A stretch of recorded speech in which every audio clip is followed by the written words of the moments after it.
교재 66쪽 7번입니다. 66쪽 7번 맞죠?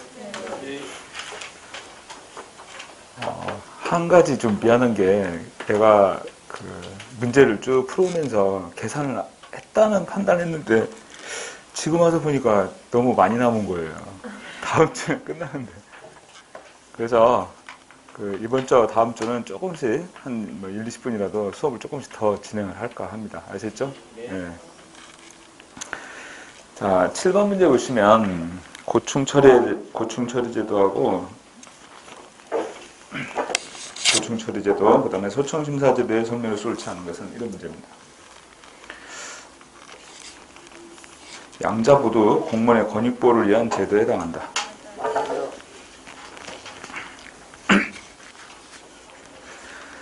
2번 고충심사위원회하고 소청심사위원회 결정은 관계기관의 자항을 기속한다 그랬는데 고충심사위원회는 말 그대로 고충을 심사하는 거예요. 그래서 결정사항에 있어 구속력을 갖는 것은 아니다. 이렇게 볼 수 있죠.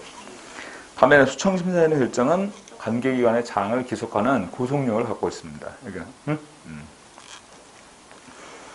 3번 중앙고충심사위원회 기능은 인사혁신처 소청심사위원회에서 관장한다. 그 인사혁신처의 소청심사위원회에서는 중앙고충심사위원회의 역할도 같이 수행합니다. 여기서.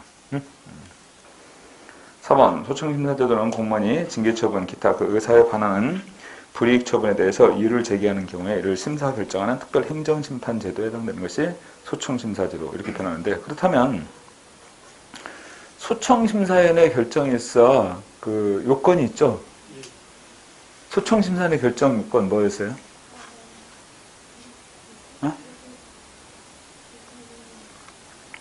기억이 전혀 안 납니까? 자, 제적위원 3분의 2 이상의 출석과 출석위원 과반수 이상의 찬성입니다. 오케이? 기억해두세요. 제적위원 3분의 2 이상의 출석과 출석위원 과반수의 찬성입니다. 근데 지금 여러분 물어봐도 전혀 대답을 못했잖아요. 기억해둬야 돼. 아셨어? 자, 7번은 정답이 2번입니다. 8번 개방형 또는 폐쇄형 인사제도의 설명에서 옳은 것은 이렇게 나왔는데, 개방형은 재직자의 승진 기회가 많고 경력 발전의 기회가 많다. 재직자의 승진 기회가 많은 것은 폐쇄형이겠죠. 그죠? 2번 폐쇄형은 조직에 대한 소속감이 높고 공무원의 사기가 높다고 볼 수 있다. 왜냐하면 내부 구성원들의 승진 기회가 많으니까. 3번 개방형은 공무원의 신분 보장이 강화됨으로써 행정 안정성을 유지할 수 있다. 공무원의 신분 보장이 강화되고 행정 안정성을 유지한다. 폐쇄형의 특징입니다. 폐쇄형의 특징이요. 3번 폐쇄형은 국민 요구에 민감하게 대응해서 행정에 대한 민주통제가 보다 용이하다. 국민의 요구에 민감하게 대응하고 행정에 대한 민주통제. 민주통제라는 것은 외부에서 통제하는 거죠. 이게 용이한 것은 개방형의 특징이다. 이렇게 표현할 수 있어요. 아까 계급제는 폐쇄형이고 직위분리제는 개방형입니다. 오케이? 직업공무원제와 연관되는 것은 계급제, 직위분리제. 직업공무원제와 연관되는 것은 바로 폐쇄형인 계급제예요. 그죠? 자, 개방형, 폐쇄형 가운데서 리더십이 보다 강화되는 것은 개방형의 특징입니다. 왜냐하면 개방형 같은 경우는 자, 승진에 있어서 외부에서 데려오는 경우하고 내부에서 승진하는 경우 경쟁을 유도할 수 있죠. 그래서 리더십이 강화되는 것은 개방형의 특징이다. 오케이? 자, 8번에서는 옳은 것은 정답이 2번. 자, 9번에서 보기 이론의 내용과 잘 부합되는 조직 관리 전략으로서 가장 옳지 않은 것. 자, 박스에서 보면 대부분의 사람들은 본질적으로 일을 싫어하고 가능하면 일을 하지 않으려고 하는데 또한 안전을 원하고 변화에 저항적이라는 겁니다. 역수이론의 시각이죠? 역수이론의 시각이에요. 과학적 관리론의 바탕을 둔. 그렇다면 이런 경우에서는 정확한 업무 지시와 감독을 강화해야 된다. 정확한 업무 지시와 감독을. 2번 의사결정 시에 부하 직원을 참여시키고 권한을 확대해서 자율적으로 업무를 수행할 수 있게 한다. 부하 직원을 참여시키고 권한을 확대해서 자율적으로 업무를 수행하도록 한다. 이건 Y론의 관점에 해당되는 것입니다. 그죠? Y론의 관점의 바탕을 둔 관리 전략이다. 이렇게 봐야겠죠. 3번 업무 평가 결과에 따른 엄격한 상벌의 원칙을 제시하는 거. X이론의 시각입니다. 그래서 당근과 채찍의 전략이 필요한 거죠. X이론의 관점에서는. 4번 관리자가 조직 구성원에게 적절한 업무량을 부과해서 업무를 수행케 한다. X이론의 조직관리 전략 이렇게 표현한다면 1번, 3번, 4번 이런 내용들입니다. 이건 성악설을 전제로 한다고 그랬어요. 그리고 당근과 채찍의 전략이 필요한 이러한 전략이 X이론의 관점의 관리 전략이다. 이렇게 볼 수 있어요. 두 번째 나와 있는 부하 직원의 참여와 더불어 권한을 확대하고 자율적으로 업무를 수행할 수 있게 하는 것은 Y론의 관리 전략의 특징입니다. 이 내용은 X론의 관점이라는 것은 과학적 관리론을 바탕으로 하고 있고 Y론의 관점은 인간관계론의 관리 전략이다. 이렇게 볼 수 있는 부분들이에요. 아까. 과학적 관리론, 인간관계론 모두 과학적 관리론, 인간관계론 모두 인간은 피동적인 존재로 파악한다. OX. 네, 맞는 표현입니다. 자, 9번은 2번이 틀렸어요. 10번. 전자정보의 역기능에 해당되는 내용과 그 요인을 보기에서 모두 고르면 인포데믹스 이렇게 표현했는데 인포메이션과 그 다음에 에피데믹스 그러니까 정보의 전염병 이걸 얘기하는데 가짜뉴스 같은 게 급속도로 확산이 되죠. 이 내용을 여기서 말하는 인포데믹스 이렇게 표현하는 겁니다. 가짜뉴스의 확산 이런 부분들이 뒤엔 집단 극화 이렇게 표현했는데 집단의 의사결정이 개인의 의사결정보다 더 극단적인 방향으로 흐른다. 집단적인 의사결정이 개인의 의사결정보다 더 극단적인 방향으로 흐른다. 집단 극화. 그 선택적인 정보 접촉 그 말은 개개인들은 말이죠. 본인에게 유리한 정보만 선택해서 그걸 취하려고 하죠. 본인에게 불리한 정보는 거부해버려요. 유용한 정보라 하더라도. 이런 특징으로서의 선택적인 정보 접촉 이렇게 표현하는 내용입니다. 정보 격차는 다 알 수 있는 거고 모자이크 민주주의라는 건 뭐냐면 시민들의 참여라는 것이 다양한 방법에 의해서 시민 참여를 해주고 또 시민의 의사를 반영할 수 있고 다양한 방법을 통해서 시민들이 참여하고 시민의 의사를 반영할 수 있는 이런 형태 이걸 모자이크 민주주의라고 표현하고 있어요. 다양한 방법에 의한 시민 참여 이렇게 표현하면 되겠죠. 자, 그러면 모자이크 민주주의라고 표현하는 것은 전자정보의 역기능이 아니라 순기능에 해당된다고 볼 수 있는 부분이죠. 그죠?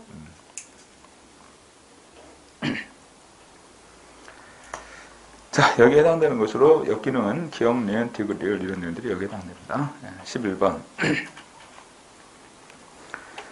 신공공관리론에 대한 비판으로서 가장 옳지 않은 것. 자, 신공공관리론이 추구하는 이념은 어디에 있다? 효율성을 추구하고자 하는 것이다. 정보 실패 극복을 위해서. 1번. 유인기재가 지나치게 다양해서 공공 부분의 성과관리에 어려움을 초래하고 있다. 두 번째, 민영화에 따른 정보 역할의 악화로 인해서 행정의 책임성 문제가 발생될 수 있다. 3번, 국민은 단지 소비자인 고객이 아니라 정부 정책에 적극적으로 참여하는 존재로 볼 수 있다.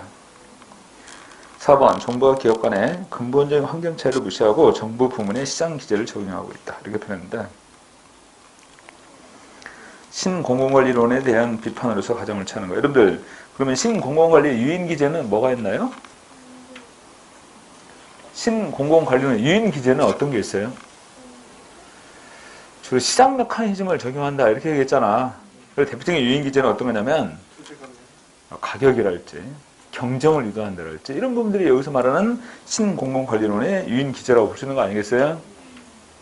그러면 그 신공공관리론의 유인기제가 지나치게 다양합니까? 반대로 지나치게 단순하다 이렇게 표현해야죠. 신공공관리론의 유인기제가 지나치게 단순하다, 단조롭다. 또 하나, 공공부문의 성과관리, 다시 말해 성과 측정에 있어 곤란한 영역들이 많겠죠. 명확한 성과 측정 지표가 없다. 그런 얘기예요. 명확한 성과 측정 지표가 없다. 그러한 특징으로 인해서 공공부문의 성과관리에 어려움을 초래한다. 이런 식으로 표현한다는 거죠. 이 내용에.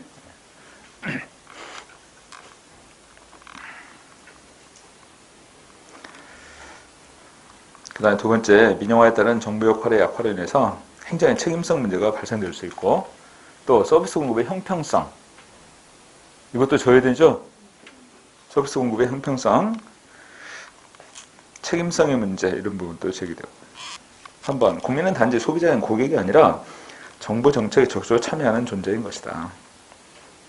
네 번째, 정부와 기업 간의 근본적인 환경차이를 무시하면서 정부 부분의 시장 기제를 적용하려고 한다. 여러분들 지금 설명했던 내용들이 신공공관리에 대한 비판 내용들이에요. 오케이? 신공공관리 비판 내용들이에요. 근데 효율성의 이념을 강조하다 보니까 민주성이 저해되는 이런 측면도 제기된다는 거야. 여기서 효율성을 강조하다 보니까. 그래서 이제 등장하는 것이 신공공 서비스론이다. 이렇게 표현하는 것입니다. 그래서 등장하는 것이 바로 신공공 서비스론. 자, 11번은 1번이고 12번.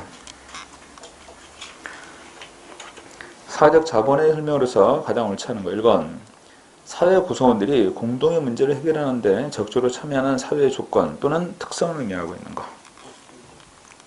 두 번째, 공동이익을 위한 상호 조정과 협력을 촉진한다. 3번, 사회적 자본이 형성된 지역사회에서 다양성은 갈등의 원천이 된다. 사회적 자본, 다시 말해 신뢰가 형성된 지역사회에서 다양성은 갈등의 원천이 아니고 창의성의 원천이겠죠. 이런 경우는. 왜냐하면 신뢰를 기반으로 하고 있는 거니까. 신뢰를 기반으로 해서 지역사회의 다양성은 갈등의 원천이 아니라 창의성의 원천이 된다. 이렇게 봐야 될 거야. 근데 만약에 신뢰가 이렇게 형성되어 있지 못하다라고 하는 이 상황에서의 지역사회의 다양성은 갈등의 원천으로 작용할 수 있는 거죠. 그죠? 그런 경우에서는 4번, 신뢰가 사회 전체 혹은 사회 특정 부분에 널리 퍼져 있는 데 생기는 능력을 의미하기도 한다. 오케이. 그래서 사회적 자본 하면 기억할 것이 신뢰. 오케이? 사회적 자본에 있어. 여러분들 정리해 줄 것이 신뢰입니다. 자, 12번에서 거리가 있는 내용은 3번이다. 자, 13번에서요. 현행 국가재정법에 의한 우리나라의 예산 편성 절차에 관한 설명에서 가장 옳은 것. 예산 편성 절차 이겁니다. 중지요사.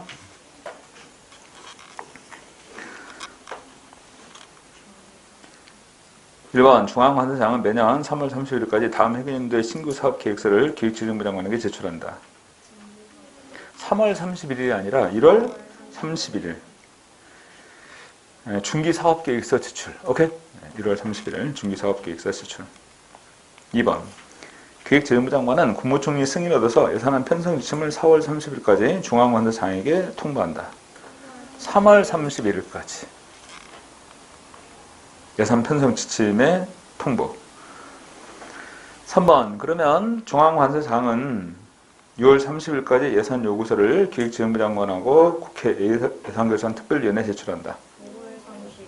5월 30일까지. 5월 30일.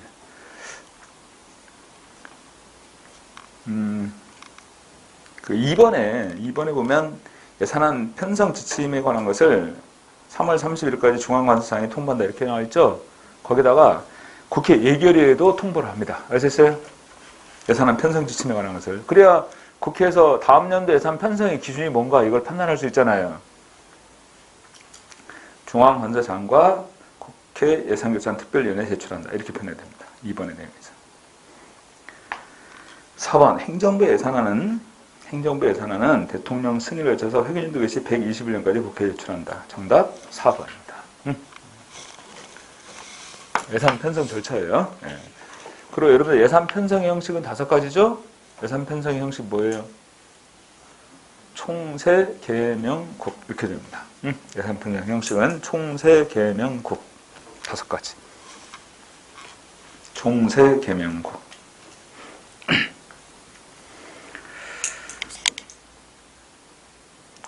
예산 편성의 절차하고 또 하나 예산 심의 절차는 꼭 기억해 둘 것이 상임위원회 예비심사와 예결위의 종합심사. 이 순서를 바꾸면 안 됩니다. 아셨어요? 상임위원회 예비심사와 예결위의 종합심사. 자, 4번. 조직구조의 상황 요인에 대한 설명에서 보기에서 모두 고른 것은, 자, 거기에 좀 추가하세요. 조직구조의 상황 요인에 대한 설명에서 옳은 것을 모두 고른 것은 이렇게 옳은 것으로.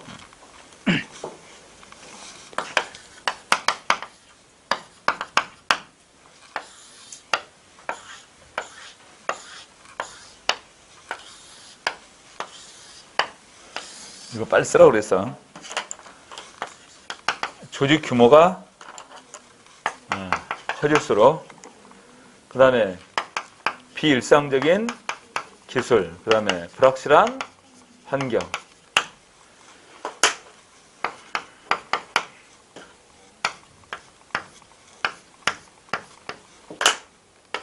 이렇게 됐습니다. 오케이? 이 내용으로. 그러면 기억. 비일상적 기술일 경우 공식화가 높아질 것이다. 자, 비일상적 기술은 공식화 정도가 낮아지죠. 반비례하니까. 조직 규모가 커짐에 따라서 공식화가 높아질 것이다. 조직 규모가 커지면 공식화 정도가 높아진다. 맞죠? 그리고 환경의 불확실성이 높아지면 직권화가 높아진다. 불확실성이 높아지면 직권이 아니라 뭐야? 분권이에요. 직권하고 반대잖아. 비일상적인 기술일수록 직권화가 낮아진다. 비일상적 기술일수록 직권화가 낮아진다. 맞잖아. 환경의 불확실성이 높아지면 공식화가 낮아진다. 환경이 불확실하면 세 가지 변수 전부 낮아집니다. 아셨어요? 자, 그렇다면 여기서 옳은 것은 니은, 리을, 미음 이렇게 됩니다. 2번이 정답이에요. 2번이. 니은, 리을, 미음. 15번. 규제 대상에 따라서 정부 규제를 수단 규제, 성과 규제, 관리 규제로 분류할 때 보기의 각 유형별 대표 사례와 특징을 바르게 연결한 거. 수단 규제는 목표 달성을 위한 수단을 규제하는 거죠. 목표 달성을 위한 수단을 규제하는 겁니다. 그래서 그 두 번째 나온 것처럼 작업장의 안전 확보를 위한 안전장비 착용을 규제한다 그랬지. 응? 그 다음에 지금 여기 강의실에 보면 여기 앞에 저 뒤에 소화기 같은 거 비춰놓는다 그랬지. 이런 것들. 응? 대표적인 수단 규제에 관한 것들. 이걸 투입 규제라고 표현합니다. 두 번째 성과 규제는 목표 달성 수준을 정해놓고 그 목표 달성 수준을 달성할 걸 요구하는 거예요. 그래서 첫 번째 나는처럼 개발 신약에 대한 허용 가능한 부작용 발생 수준을 규제한다. 이것은 산출 규제에 관한 겁니다. 성과 규제는. 그 다음에 세 번째 관리 규제에 관한 것은 해썹 규제, 대표적입니다. 그래서 과정에 대한 규제 또는 관리에 대한 규제 이렇게 표현하는 내용들인데 관리 규제에 관한 거. 식품 안전성 확보를 위한 식품 이해 요소의 중점 관리 기준을 규제한다. 이렇게 표현했어요. 이것을 과정 규제 이렇게 표현합니다. 자, 기억은 B, 그 다음에 2번 이렇게 연결이 되겠죠? 그 다음에 니은은 A, 그 다음에 3번, 그 다음에 디귿은 C, 1번 이렇게 연결해서 이해될 수 있습니다. 자, 16번. 공공서비스를 소비의 배제성하고 경합성을 기준으로 구분한다면 보기 1과 같은 네 가지 유형으로 구분할 수 있는데 각 영역에 해당하는 공공서비스의 명칭과 사례를 보기 위해서 바르게 연결한 거 이렇게 나와 있어요. 여러분들 이걸 구분할 때 배제성을 기준으로 구분하라 그랬어요. 자, 배제성에 해당되는 그 재화 서비스 뭐뭐 있어? 배제성에 해당되는 거. 요금제하고 민간제인 시장제 이렇게 표현할 수 있죠. 그러면 요금제는 경쟁한다 안 한다? 비경합적입니다. 시장제는 철저하게 경쟁이 이루어지겠지. 그렇다면 가는 뭐가 들어가야 돼? 사적제인 시장제죠. 민간제. 그러나 나는 요금제. 다는 배제가 불가능하고 경합적이에요. 공유제입니다. 나는 비경합적이고 비배제성이니까 공공제. 네 가지. 갈까요? 이렇게 연결해서 이해할 수 있고. 그 다음에 사례에 보면 전기통신 상하수도 어디에 들어갑니까? 전기통신 상하수도 요금제에 포함되죠. 음식점, 호텔, 의료, 택시는 시장제. 소방, 치안, 국방, 공기, 공공제. 지하수, 해저, 광물, 강, 호수는 공유제. 국립도서관은 어디에 들어가야 된다고? 국립도서관 공유제입니다. 응? 공유제예요. 소방도 들어갔지만 등대도 공공제에 포함이 됩니다. 등대. 여러분들 일반 도로는 여기 옆에 있는 일반 도로는 공유제예요. 공유제. 공공제가 아니고. 근데 고속도로는 요금제입니다. 일반 도로는 공유제인데 고속도로는 요금제예요. 자, 그렇다면 가는 뭐하고 연관이 돼야겠어? 가는 사적제인 시장제죠. 디귿. 그 다음에 비 이렇게 연결돼야겠지? 그 다음에 나는 요금제에 해당되는 것이고 리을. 그 다음에 요금제에 해당되는 것은 A입니다. 다는 공유제에 해당되는 것이죠. 기억. 그 다음에 공유제의 종류는 D. 그 다음에 라 공공제에 해당되는 거. 공공제는 C. 정답 1번이 되겠네요. 17번 봅시다. 옴부즈만제도의 일반적인 특징에 대한 설명에서 옳지 않은 거 이렇게 나왔는데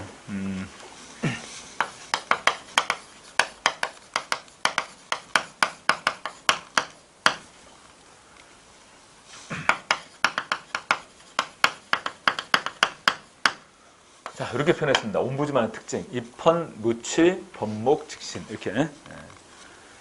입법부 소속이죠? 헌법에 설치된 거예요. 그 다음에 무효로 또는 취소로 할 수는 없다. 행정처분에 대해서 무효로 또는 취소할 수는 없는 것이다. 그 다음에 조사 대상은 합법성에 관한 것만이 아니라 한목적성에 관한 것도 조사 대상이 된다. 합법성, 한목적성. 그 다음에 직권에 의해서 조사할 수 있고 신청에 의해서 조사할 수도 있어요. 직권, 신청에 의해서. 근데 신은 신속한 처리가 가능하다. 이 표현도 포함이 됩니다.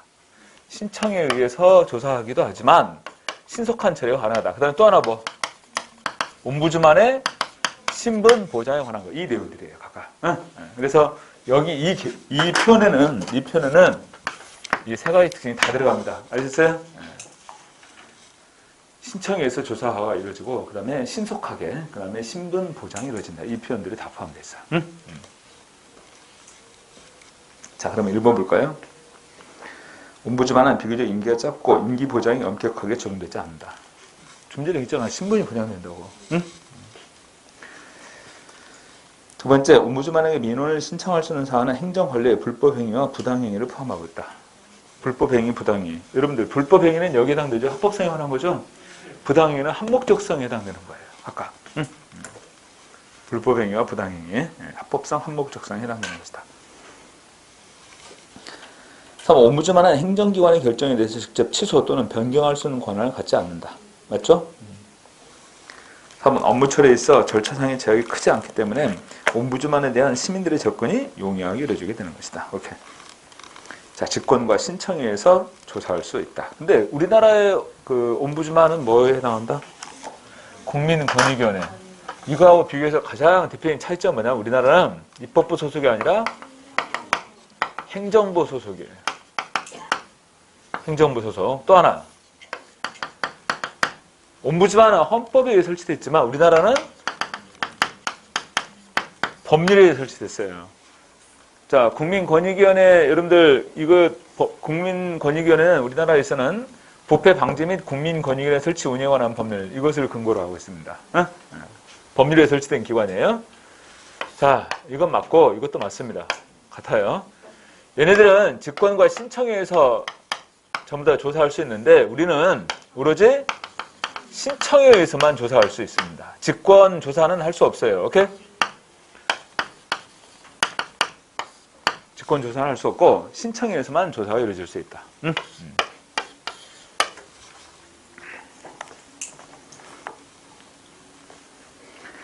자, 17번에서는 정답이 1번이 틀렸습니다. 17번에서는 18번. 다음 정책 결정 모형의 설명에서 옳지 않은 것은 이렇게 나왔는데 사이먼은 결정자의 인지 능력의 한계, 결정 상황의 불확실성 및 시간의 제약 때문에 결정은 제한된 합리성의 조건하에 이루어지게 된다고 주장하고 있다. 여러분들 사이먼이 주장한 정책 결정 이론 모형이 뭐가 있나? 만족 모형이 있죠. 사이먼이 주장한 정책 결정 이론 모형 만족 모형입니다. 그래서 결정자의 인지 능력의 한계와 그 다음에 결정 상황의 불확실성 및 시간의 제약 때문에 결정은 제한된 합리성의 조건에 이루어지게 된다 이렇게 주장하잖아. 그래서 여러분들 만족 모형하고 점중 모형은 제한된 합리성을 전제로 하잖아. 합리 모형은 뭐라고 그랬어요? 합리 모형은 완전한 합리성. 오케이?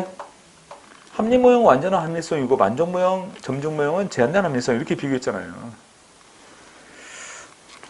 두 두 번째, 점증 모형은 이상적 규범적인 합리 모형과 대조적으로 실제 결정 상황에 기초한 현실적이고 기술적인 모형에 나온다. 합리 모형이 이상적이고 규범적이면 점증 모형은 현실적이고 실증적이에요. 각각. 응? 한번 합리 모형에서 말하는 합리성은 정치적 합리성이 아니라 경제적 합리성이었어요. 경제적 합리성이 말한 것이잖아. 점증 모형이 정치적 합리성. 각각. 4번, 드레이통 모형에서 가정하는 결정 상황은 불확실성과 혼란이 심한 상태로 정상적인 권유 구조와 결정 규칙이 작동하지 않는 경우다. 그래서 조직화된 무정부 상태라고 표현합니다. 조직화된 무정부 상태. 이 내용을. 불확실성과 혼란이 심한 상태로 정상적인 권유 구조와 결정 규칙이 작동하지 않는 경우에 나간다. 자, 여기서 옳지 않은 것, 거리가 있는 것은 정답이 3번이죠. 3번입니다.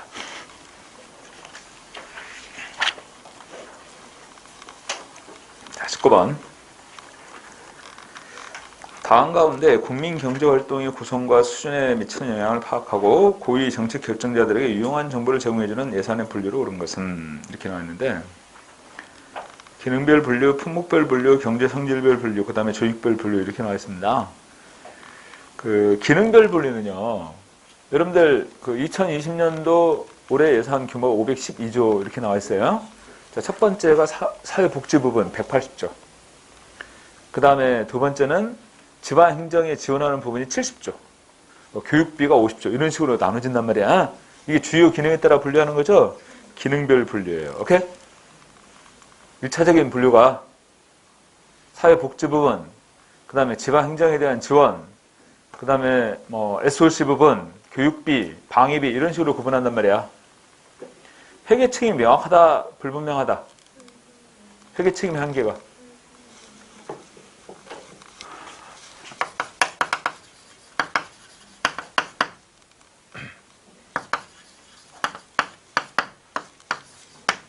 사회복지부 180조 그러면 여기에는 보건복지부, 여성가족부, 교육부, 이 사회복지 부분에 대한 예산을 집행하는 여러 기관들이 있을 거 아니겠어요? 그죠? 여러 기관들이 있는데 여러분들 이 각각의 부문에 있어서 중복되어 나타나는 그런 예산들이 많아요. 아셨어요? 그러니까 회계책임 한계가 불분명해. 여기서는 회계책임 한계가 불분명하다 이렇게 볼 수 있단 말이야.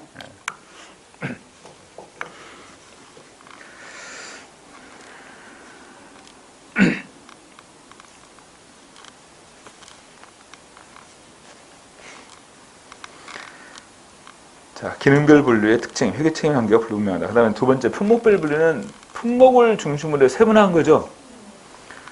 이건 반대로 회계책임 한계가 매우 명확해요. 경제 성질별 분류 이렇게 나왔는데 여러분들 자본예산 기억나십니까? 자본예산의 형태가 경제 성질별 분류 이렇게 표현할 수 있는 거야. 자본예산. 그럼 자본예산과 같은 경우는 경상수입에 의한 경상지출, 공채 발행을 통한 자본지출 이렇게 구분해서 예산을 편성하잖아요. 그리고 그게 경제 성질별 분류인데 여기 지금 문제 나왔는 것처럼 고위 정책 결정자들에게 유용한 정보를 제공하는 예산의 분류, 이게 경제 성질별 분류가 나온 것입니다. 조직별 분류는 그래서 기획재정부는 20조, 교육부는 30조, 그 다음에 국토교통부는 45조. 이렇게 조직 단위별로 예산이 배분되는 이런 특징이 바로 조직별 분류의 특징입니다. 시민을 위한 분류보다 시민들이 이해하기 쉽게 분류하는 시민을 위한 분류, 기능별 분류예요.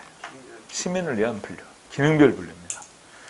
좀 전에 언급했던 것처럼 사회복지 부분 180조, 그 다음에 지방행정 부분은 70조, 그 다음에 교육비 부분 80조 이런 식으로 분류된다면 어디 어떻게 예산이 쓰이는지 파악하기가 쉽다는 거죠. 시민을 위한 분류.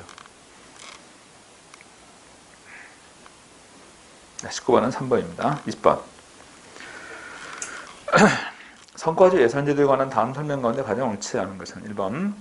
사업 또는 활동별로 예산이 편성되기 때문에 정부가 무슨 사업을 추진하는지 국민들이 쉽게 이해할 수 있다. 사업 또는 활동별로 예산이 편성되기 때문에 정부가 무슨 사업을 추진하는지 국민들이 쉽게 알 수 있다. 성과주 예산은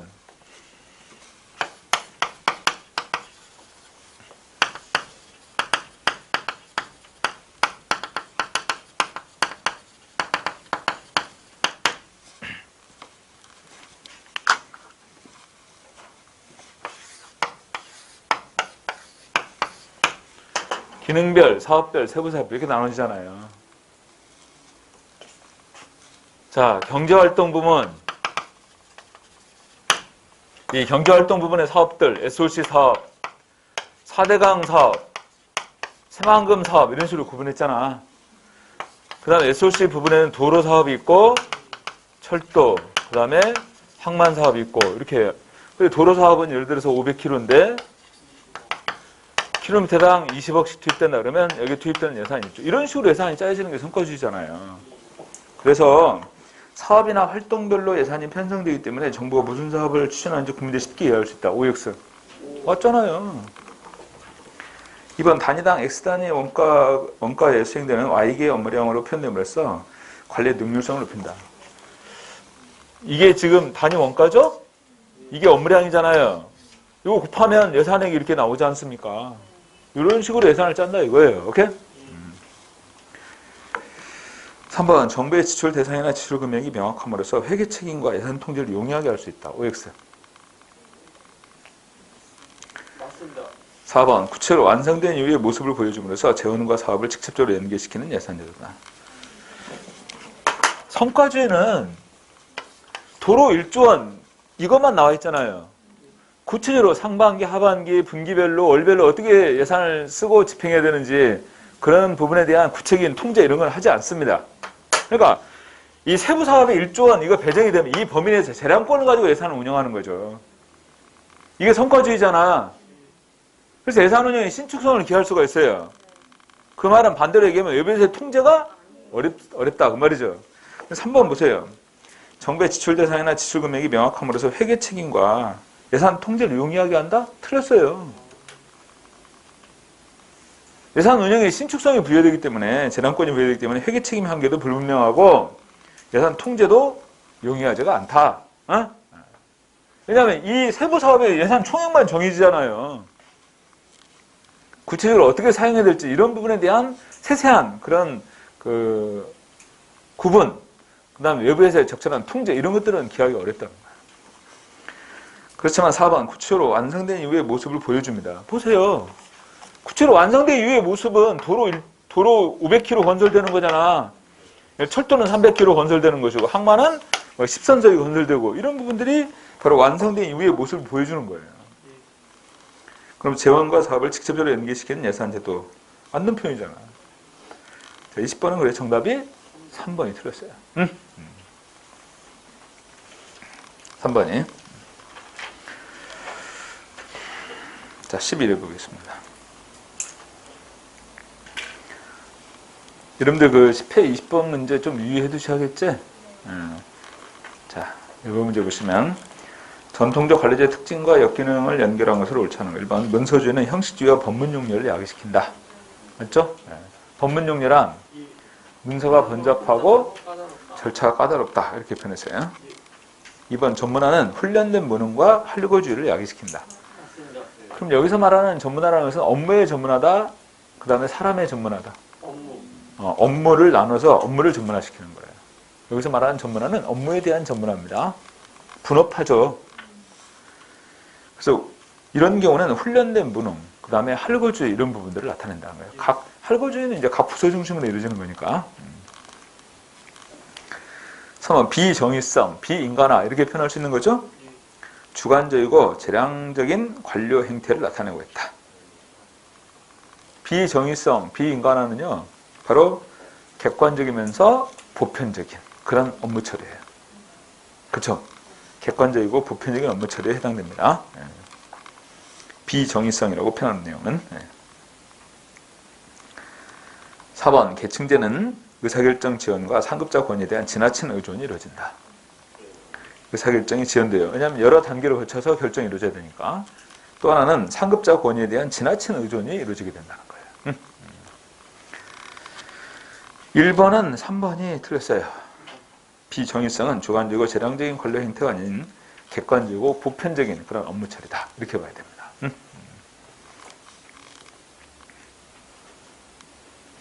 그래서 이 관료제의 특징 또 문제점 이거 나오면 항상 여기에서 가장 중요한 포인트가 되는 것은 바로 비정의성의 특징이에요. 이 내용은. 자, 2번. 공공선택론의 설명에서 옳은가? 공공선택론. 네.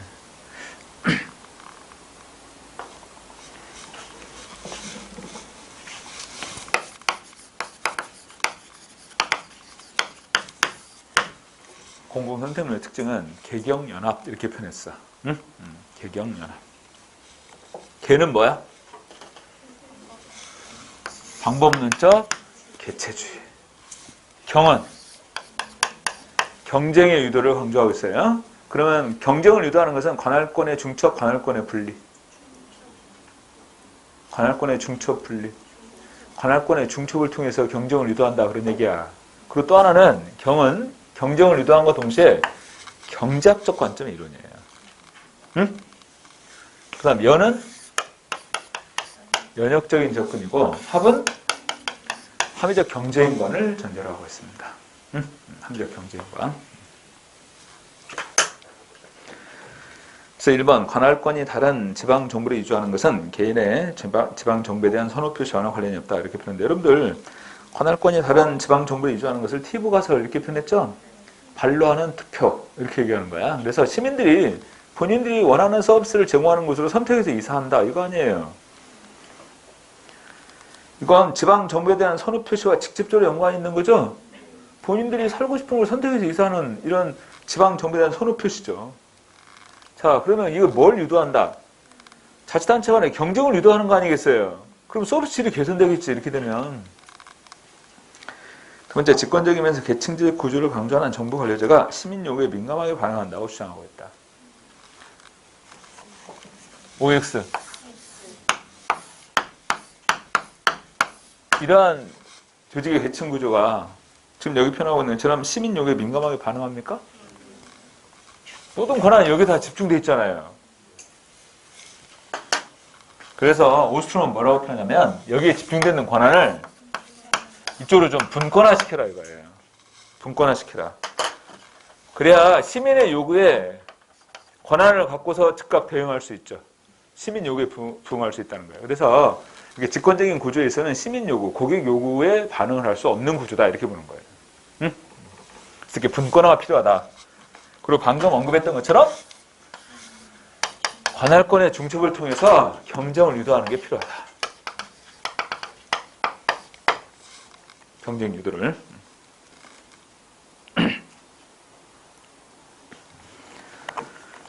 3번 공공선택론은 시민 편익을 극대화할 수 있는 서비스 공급과 생산은 공공부문의 시장 경제화를 통해서 가능하다고 주장한다. 공공선택론은 시민의 편익을 극대화할 수 있는 서비스 공급과 생산은 공공부문의 시장 경제화를 통해서 가능하다. 여러분들 이 공공부문의 시장 경제화를 통해서 정부 실패를 극복할 수 있다. 그거 아니에요? 경쟁을 유도하고 가격 메커니즘을 적용한다. 이런 얘기예요. 그러면 이러한 입장의 공공선택이론은 뒤에 어떤 이론에 영향을 주었다? 그쵸. 신공공관리론에 영향을 주는 거예요. 이런 특징으로서. 응? 직접적으로 신공공관리론에 영향을 주는 겁니다. 4번 개인이 아닌 공공조직을 분석의 기초 단위로 채택함으로써 방법론적 개체주의에 반대하고 있다. 방법론적 개체주의를 전제로 합니다. 2번은 옳은 것은 정답이 3번이죠. 그리고 이제 좀 미안하다는 얘기가 3번 문제 미스가 났습니다. 박스 사라져 버렸어요. 네? 네. 박스가. 자, 4번 봅시다. 정책 분석 기법에 대한 설명에서 옳지 않은 거. 1번. 근데 나는 원고는 제대로 보냈는데 이게 아마 편집하는 과정에서 사라졌나 봐. 네? 4번 정책 분석 기법의 설명에서 옳지 않은 거. 1번 교차형 분석은 불완전한 정보를 가지고 있는 무역 내의 파라미터의 변화에 따라서 대안의 결과가 어떻게 반응하는지 분석하는 기법이다. 불완전한 정보를 가지고 있는 무역 내의 파라미터의 변화에 따라서 대안의 결과가 어떻게 반응하는지 분석하는 기법.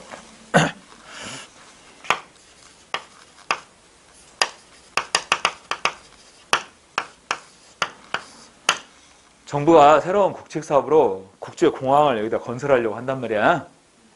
그러면 자, 이 국제공항을 건설하고 나서 1년에 이용객이 예를 들어서 50만 명일 때, 응? 그 다음에 1년에 이용객이 70만 명일 때, 100만 명 이상일 때 이거에 따라서 나타나는 비용 편익의 값이 달라지겠죠? 그거 아니겠어요? 각각. 그런데 계산해 보니까 70만 명 이상이 될 때 비용 편익 분석이 값이 일정도 나오더란 얘기야. 그럼 최소 이용객이 70만 명 이상이 돼야만이 이 사업이 타당성이 있다. 이렇게 판단할 수 있는 거 아니겠어요? 어떻든 이용객에 따라서 비용 편익 분석 값이 각각 달라진다는 얘기. 오케이? 이걸 여기서 지금 표현하고 있는 모형 내 파라미터 변화에 따라 대안의 결과가 어떻게 반응하는지 분석하는 거예요. 이걸 뭐라고 표현하냐면 민감도 분석이라고 표현합니다. 오케이? 민감도 분석에 관한 거야. 교차영향 분석 기법이 아니고. 민감도 분석.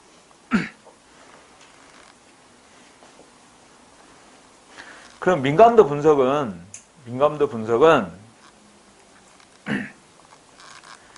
예비 타당성 조사에서 경제성 분석과 정책적 분석이 이루어지죠.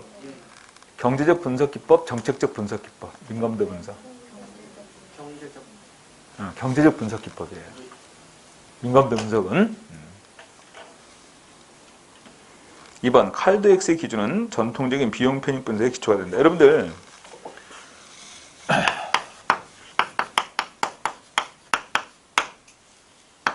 이 칼드엑스의 기준이라는 것은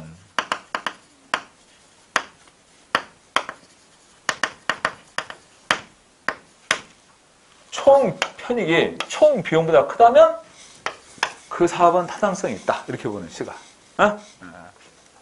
총 편익이 총 비용보다 크다면 그 사업은 타당성이 있다. 이렇게 보는 시각이 바로 칼드엑스의 기준이에요. 오케이? 그러니까 이건 경제적 효율성의 측면을 나타낼 수 있는 지표 기준이 될 수 있겠지? 총 편익이 총 비용보다 크다면 그 사업은 타당성이 있다. 이렇게 보는 거니까. 효율성 측면의 측정 기준이에요. 칼드엑스의 기준. 이건 전통적인 비용 편익 분석에 기초가 되는 것이고. 3번. 추세 연장에 의한 예측에서 가장 표준적인 방법은 선형 경향 추정. 대표적인 것이 이제 시계열 분석 이런 것들인데, 여러분들 제가 수업 시간에 그 태풍의 진로에 대해서 설명을 해줬잖아. 추세를 분석하는 거잖아요. 추세 분석을 통해서 미래를 예측한다는 거야. 이러한 내용을 여기서 지금 표현하고 있는 선형 경향 추정 이렇게 표현하는 내용입니다. 대표적인 게 시계열 분석이에요. 4번. 비용 효과 분석에서는 사업 성격이 다른 경우 적용이 곤란하다.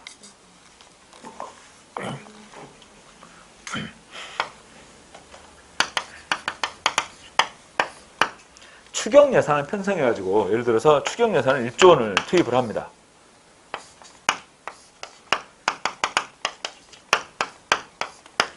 A 사업과 같은 경우는 1조 원 투입해가지고 고용 창출 효과가 2,000명이야. 그런데 B 사업은 고용 창출 효과가 3,000명이다. 그러면 투입된 비용에 따른 효과가 이게 더 크죠? 그래서 이걸 선택하는 거예요, 이렇게. 이게 효과라고, 이게. 이 부분이. 그러면 사업의 성격이 다르면 나타나는 효과가 다르게 나타날 수 있겠죠? 그러니까 비교가 안 돼요, 그렇게 되면. 그래서 비용 효과 분석은요, 사업 성격이 다르면, 성질이 다르면 적용할 수가 없습니다.